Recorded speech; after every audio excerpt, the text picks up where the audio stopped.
বৈষম্য বিরোধী ছাত্র আন্দোলনের কেন্দ্রীয় কর্মসূচির অংশ হিসেবে রাজশাহীর বিভিন্ন শিক্ষা প্রতিষ্ঠানের শিক্ষার্থীরা ঢাকা রাজশাহী মহাসড়ক অবরোধ করে বিক্ষোভ করেছে। প্রধানমন্ত্রীর পদত্যাগের এক দফা দাবিতে বিক্ষোভ করেছেন তারা। বেলা 10:30টায় রুয়েট প্রধান ফটকের সামনে ঢাকা রাজশাহী মহাসড়ক অবরোধ করে এ সমাবেশ শুরু করেন তারা।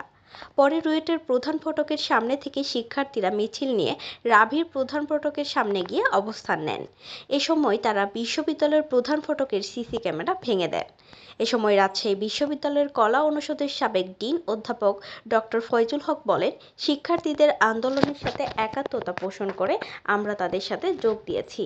আর কত ঘরে বসে ছেলেদের রক্ত দেখব? শিক্ষার্থীদের গায়ে গুলি করতে স্বৈরাচার সরকারের কি এতটুকু বুক কাঁপেনি?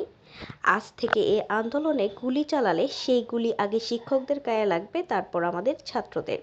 তিনি আরও বলেন, শিক্ষার্থীদের আর কোনো ভয় পাবার কারণ নেই। তাদের পিতৃতুল্য শিক্ষকরা আজ থেকে তাদের সামনে থাকবেন। শিক্ষার্থীদের আন্দোলনের সাথে আমরা একাত্মতা পোষণ করছি এবং তাদেরকে সুরক্ষা দিতে সবসময় তাদের সাথেই আমরা আছি। গণহত্যার দায় স্বীকার করে স্বৈরাচারী সরকারের পদত্যাগ দাবি করেন এ অধ্যাপক। হাবিবা সুলতানা শান্ত, রাজশাহী।